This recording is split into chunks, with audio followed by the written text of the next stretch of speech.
Okay. Hi, everybody. Good morning. Welcome to the Smart Density webinar on family-friendly condos in Toronto. My name is Pauline Lierman, and I'm Director of Market Research at Urbanation, which is about a 40-year-old firm that tracks the condominium apartment, as well as the new purpose-built market in the GTA. Today, when I was asked to actually moderate this session, I went and did your quick Google search about family-friendly condos, and we get asked that from time to time. And I found an article from 2017. An article that we were part of the OHBA article.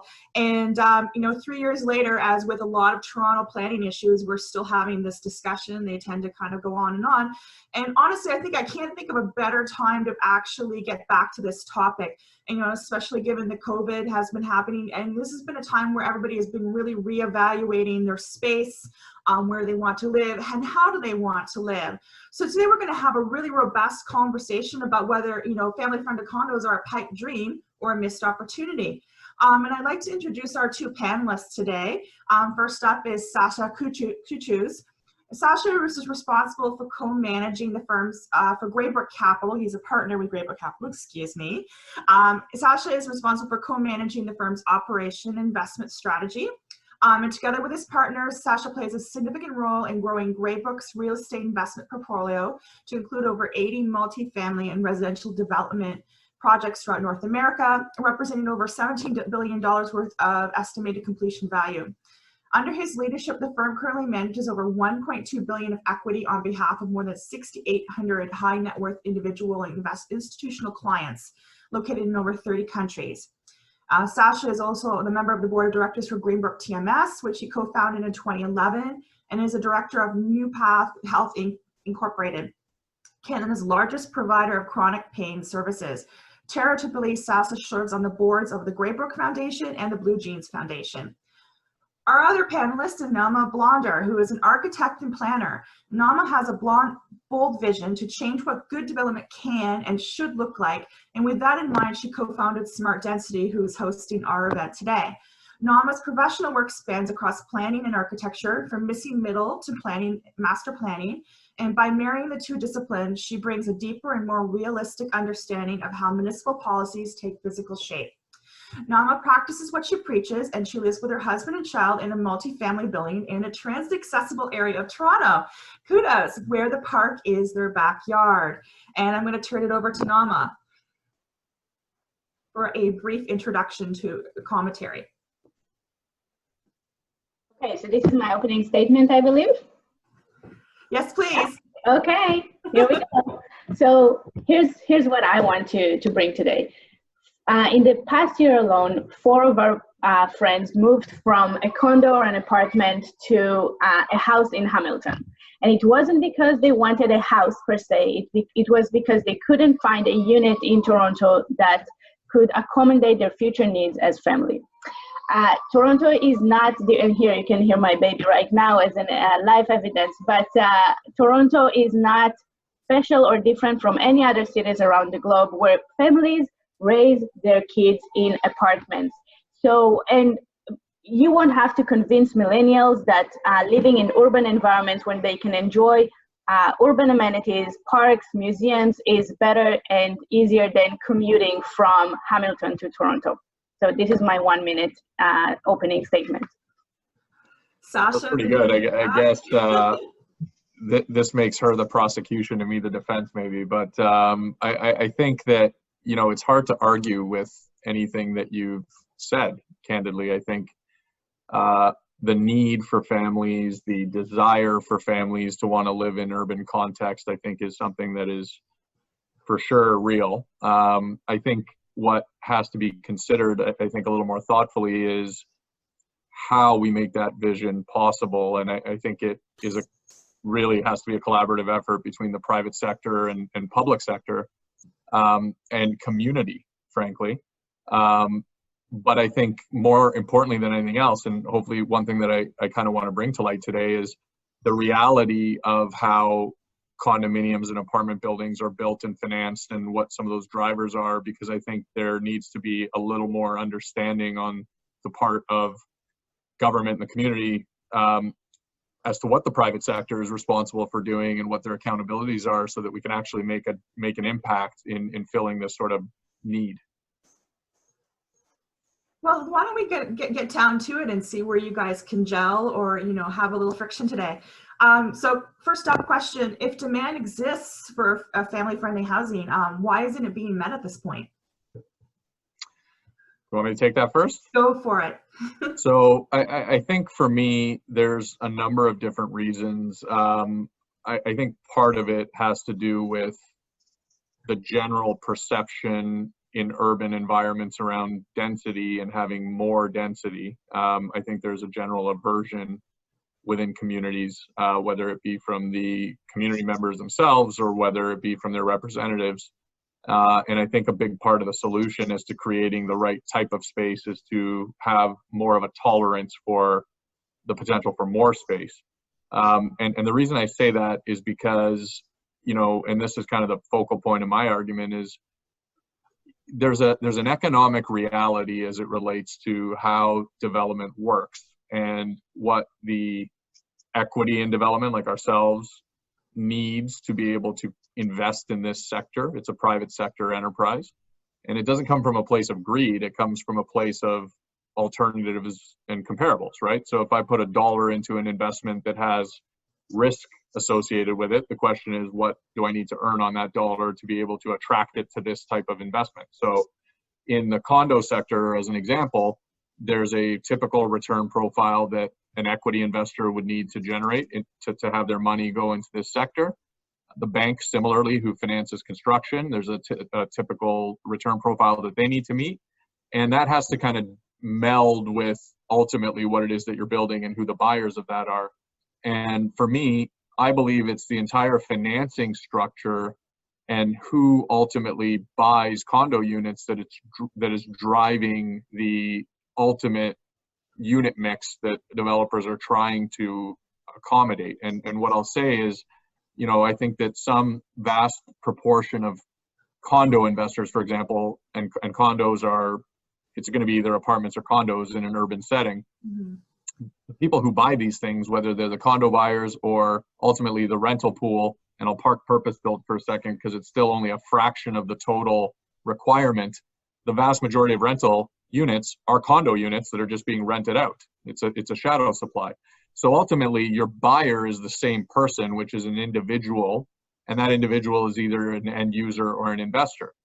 And because in our market here in Toronto, you're generally pre-selling your inventory, it needs to have a certain profile for people to be buyers of that product. And what I mean by that is price point matters. So obviously, as per square foot prices have increased significantly, size of units are being reduced in order to still fit the price point of a buyer from an affordability context.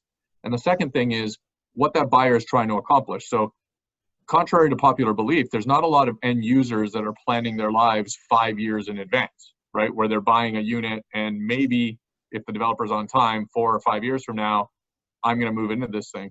It's really investors that are buying them, and it's not speculators. So to be clear, these aren't people that are looking to buy and flip. They're people who are looking for long-term sustainable growth and cash flow. So that means that they have to think about the rental supply and what the typical need is in the rental market. And when they're buying units, they're forced to deal with the reality of A, price point. So it needs to be affordable to me as an investor. And B, I need to have the most broad appeal to be able to rent this unit in the future. And that, unfortunately, is less geared toward family formation and more geared toward kind of the smaller format units. So if we could find a way to potentially look at the financing of these things differently, I think you would definitely have a developers in the industry looking at how to fill that need, as Naama puts it, because I don't think anybody's disputing that there is a need for this type of housing. The question is, how do we do that?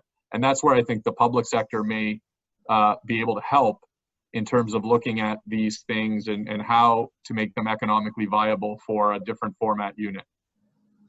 Okay, that's interesting. I'm going to ask Naama's perception, but before I kind of go and get your response to that, I'll just point out that, Urbanation tracks every quarter what type of units our developers are coming out in new buildings. And for the last 2 years, it ran 3-bedroom units, that typical fit that you would think would be family friendly. Anywhere from 3 to 7% of the units that come out each quarter are in that form. So it's not, doesn't make up a very much pool. So what do you think about that, Naama? So absolutely, I agree with everything Sasha said. Now, the thing is, it's a missed even business opportunity, to speak in Sasha's language. This is kind of business 101. If your competitors are providing one product, you need to find your niche and out, and bring something to the market that your competitors don't. This is really business 101. It doesn't have to do with this discussion alone. If you need to educate your market, well, guess what? Every business educates their market, including myself. We are not, just to be clear, in a survey that was done in 2017, 86% of families that currently raise kids in condos or apartments said that the most important thing is the number of bedrooms, not the size of the unit. 86%. That is a crazy number. I want to be very clear. When we talk about family-friendly units, this is not about taking a 1,500 square foot house and putting it in the sky. This is about making sure that the needs are met. And if not in the unit itself, so within the building. So, and another thing that I think Sasha said, so I was mentioning, yes, people maybe your buyers currently don't think the current families don't think 5 years in advance, but there's definitely demand for it, and this is a simple supply and demand and a business opportunity that the market has not picked up yet. So I have a unit to show, but I can show it in the next question. So okay, can I just respond to that for a second? Because I think technically this is a debate. So I just want to respond to the fact that, again, I want to make clear that this is not a business issue, in the sense that I agree it's a business opportunity if I can find a way to produce the good in a cost-effective way, if I may put it that way. So to give you an example, if I was in a market where risk wasn't a factor and capital wasn't a factor, do I think that I could build a condominium that was full of the units you've just described that can accommodate families and sell the crap out of it? Absolutely. So there's no argument that there's not a need and that there's not commercial demand. The question is, when I go to the bank and say, hey, I have a whole bunch of giant units, I know that the market for these, based on price point and based on who the traditional buyer of these units is well off the mark. But don't worry, I plan on educating the public that it exists. I don't think that's a great business plan to the equity or the debt. So they're not prepared to take that risk. Now, having said that, we've done this before. Like, we built with Stafford Homes, for example, at Avenue in Lawrence, very, larger format units, even smaller format, as Naama will put it, smartly laid out, because it's meant for more of a community type feel. It was a bit of a leap of faith to do that. We were successful in doing that. So I think that developers will embrace that, generally speaking. I think where it becomes a bit more of an issue is when you're not talking about 45 or 50 units, you're talking about 400 units, the risk all of a sudden increases and there's less of an appetite to take on that risk. So I would just try to categorize it differently as a business opportunity, totally agreed. The economic structure, I think, is still something that needs to be worked on. But isn't that a bit of a double-edged sword? I'm going to step in here for a minute, because one of the benefits of our system has been the risk averseness of our banks, but it also holds us back from innovation. So I think that's kind of where you guys are going to that together there. I'm going to go to our next question and go to Naama and say, how can families address their housing needs within this context? So I just want to agree with Sasha that the current large units are not for families. They don't work. I agree with you. So what I wanted to share, I'm going to share my screen. So this is an example of a 790 square foot, 3-bedroom, 2-bath that, if you take even today's pricing point and rental, this unit would go for around 800,000 or be rented around 2,500. So by all means, Sasha, when we're talking about buyers, and we're talking about the couple that currently, is looking to buy something that is under $1 million, okay? The question is, who's going to sell them? Is it going to be the cookie cutter developer in the suburbs, somewhere on a greenfield, just because this is what they can afford and commute for 90 minutes each direction? Or is it going to be somewhere that understands their needs, that 790 square foot, this unit works perfectly for families, has everything that their needs, that family needs, and just address that in an area. And yes, I'm not saying everyone should live downtown, not at all, but you're familiar with Main and Danforth, right, Sasha? This area could definitely be the perfect place where we would have this type of units, that the price point both for selling or renting is, I'm trying to be careful in saying affordable, because that is obviously a word that has a definition. But if we're talking about young professionals that are looking to move to Hamilton or Milton, or I don't want to even imagine greenfield redevelopment, this unit does not exist in Toronto at all. Can I ask you a question? Sure. The people you mentioned who are moving to those suburbs, are they moving as renters or owners? I believe as owners. Right. So here's the potential issue. So I agree with what I've just seen on the screen. I think that's a great solution. So let's say that was part of your unit mix, or a majority of your unit mix, and now that person who walks into your sales center on Main and Danforth, and I think we have a development there. So when that person walks into your sales center and says, okay, great, you're going to have some people that come in and say, this is fantastic, this is exactly what my family needs in 4 years from now. So I'm going to put a deposit down, and then 4 years from now, I'm going to get a unit.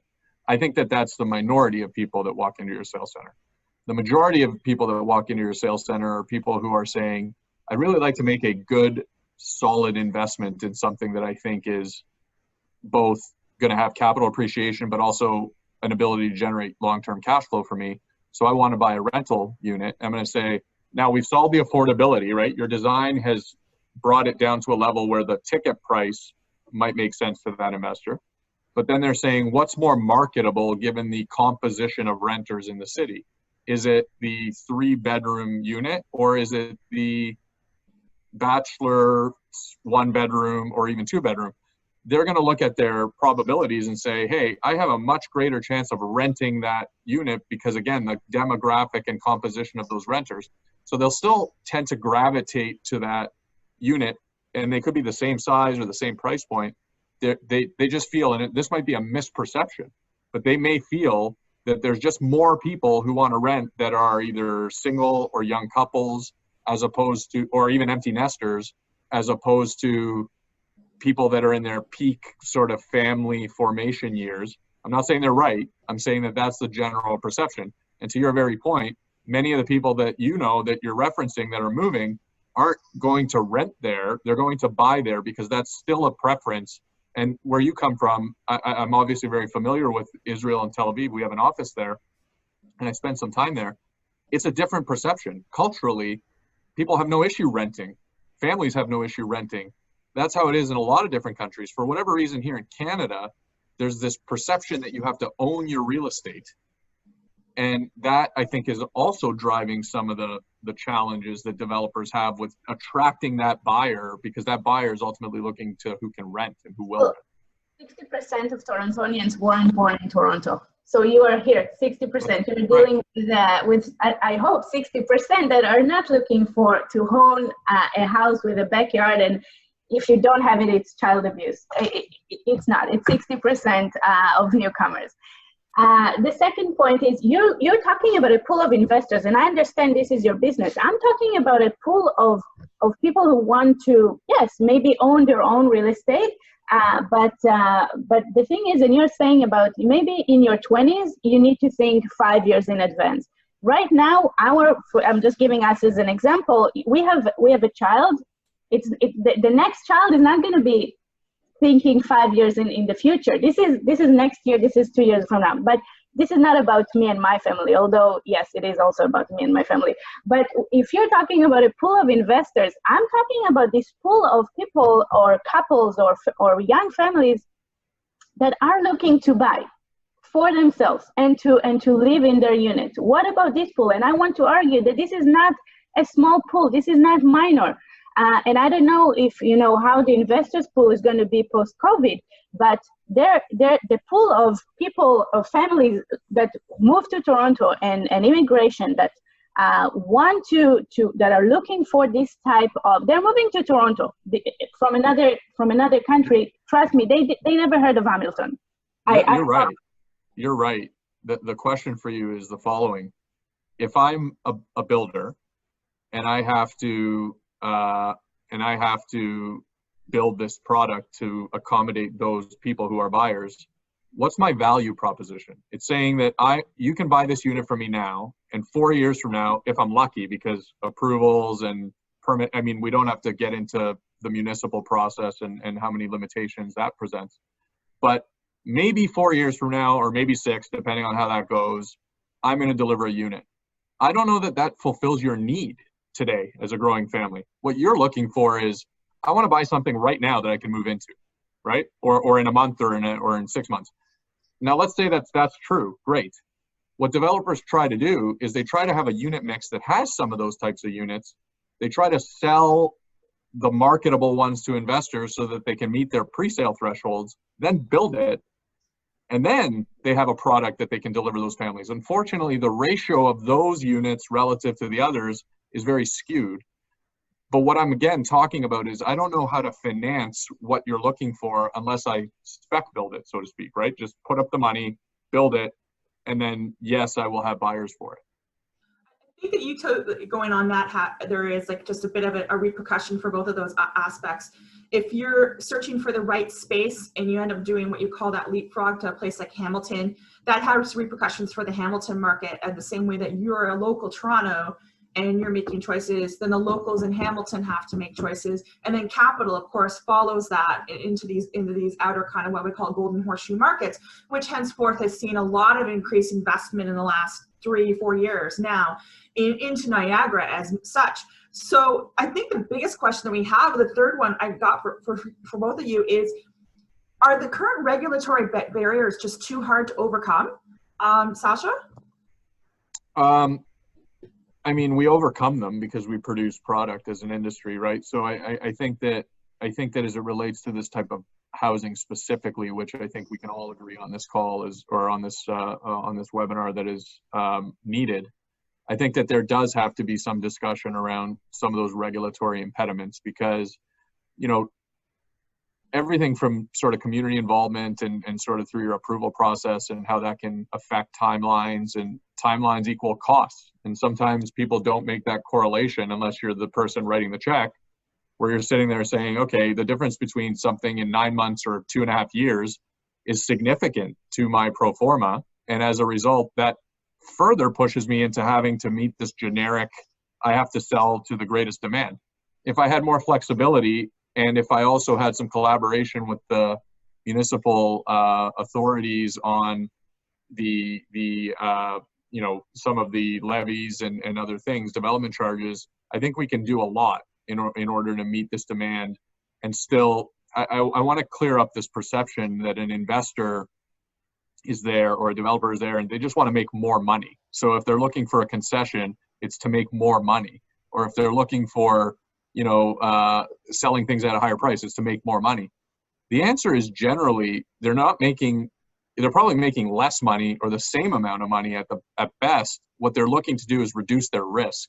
And that's where I think we need to focus with regulation, is how can we come together and understand one another's side of the equation, where you can look at this and say, I'm not in this we have a need as a society, great, let's fill this together. But you have to understand what our realities are. I'm not asking you to make it such that I can make a pile of money. I'm asking to limit the amount of risk so that I can make sure that the capital is available to do this. What do you think, Naama?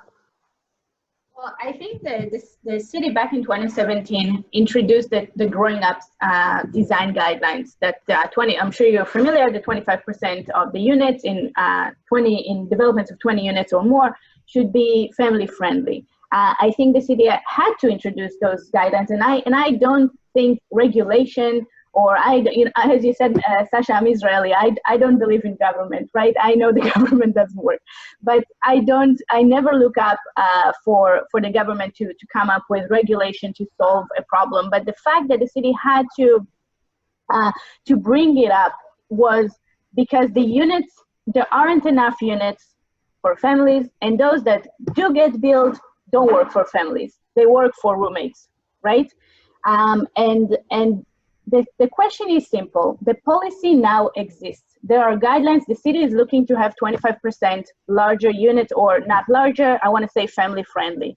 The question is what developers do with that, because this is a fact. So just take the lemons and make a lemonade.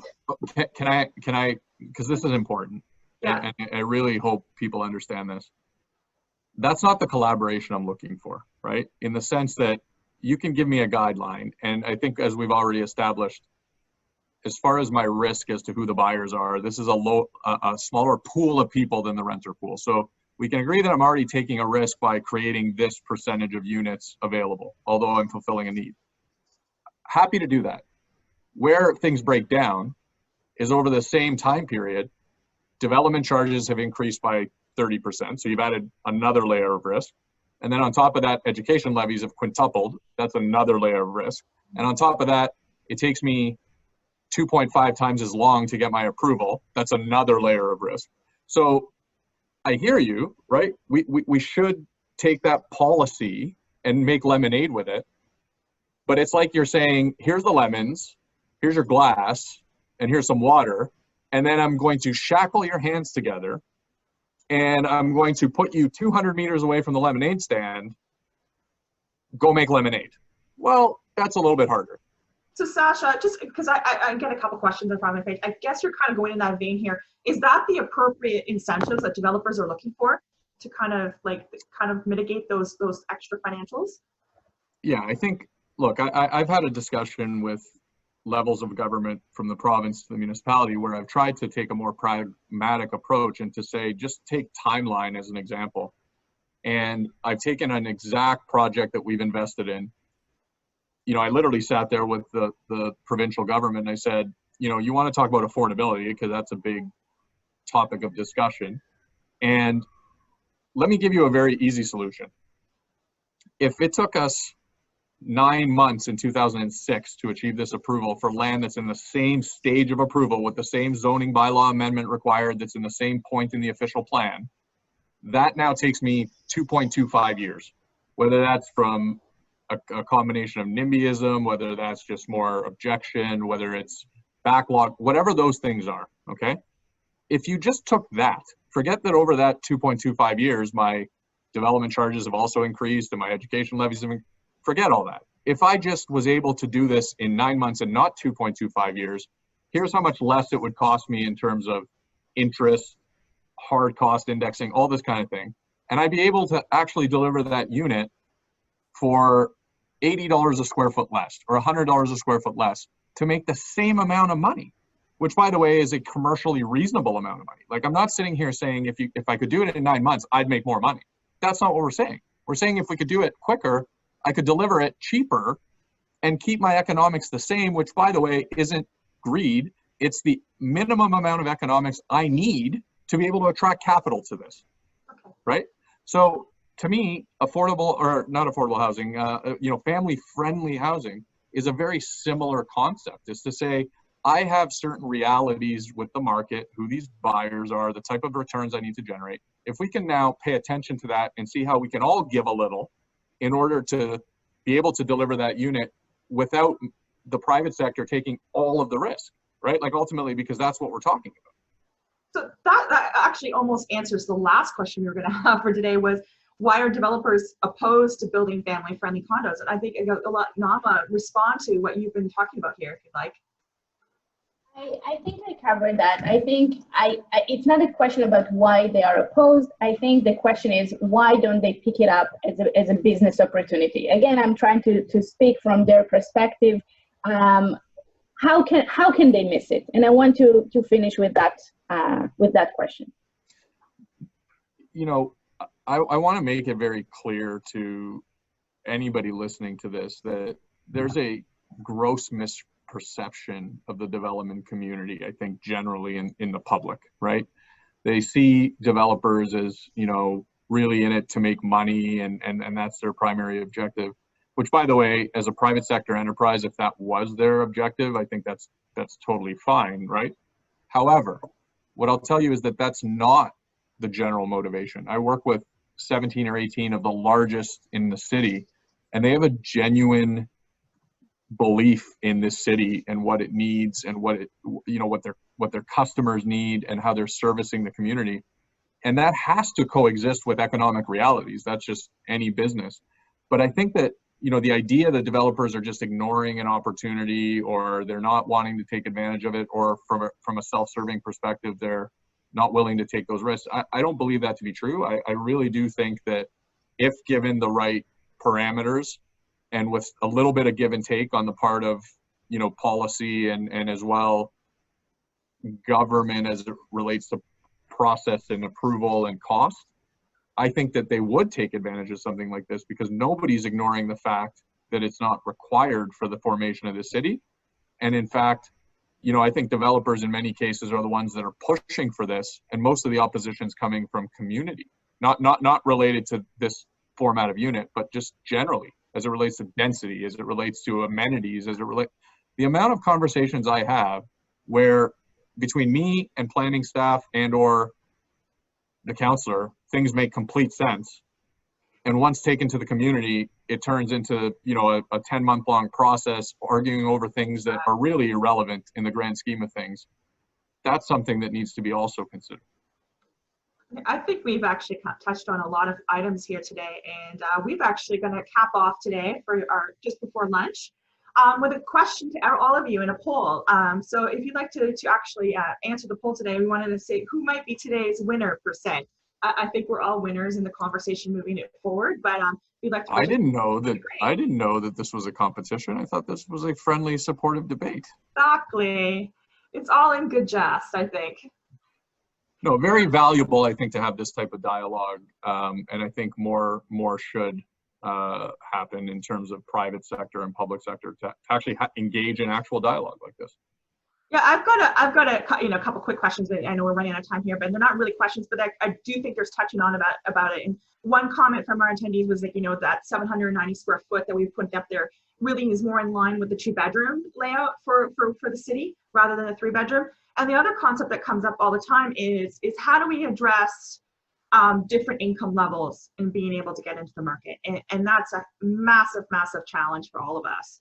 I just want to comment on and I saw that question.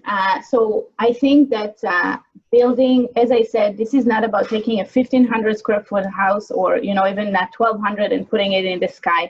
There are trade-offs, and it's clear to everyone it's clear, right? Like if you want to live in an area where everything is walkable, right, the 15-minute neighborhood, you won't have a gigantic kitchen and 2 living rooms. Not gonna happen. And or the choice is, you know, go and live in the suburbs and all you have to do is walk until the end of the street and back. So the guidelines, if I may have one criticism, is that the percentage is right. The sizes should be revised, and I think the city is aware of that. And from the applications that I've reviewed since 2017, the city was more easy on the sizes of the unit than the mix. So it's not about the size. That's what I wanted to say. And about affordability, today's discussion is not about low-income housing. And as many of you know, I'm on a board of affordable housing. I volunteer with affordable housing advocates.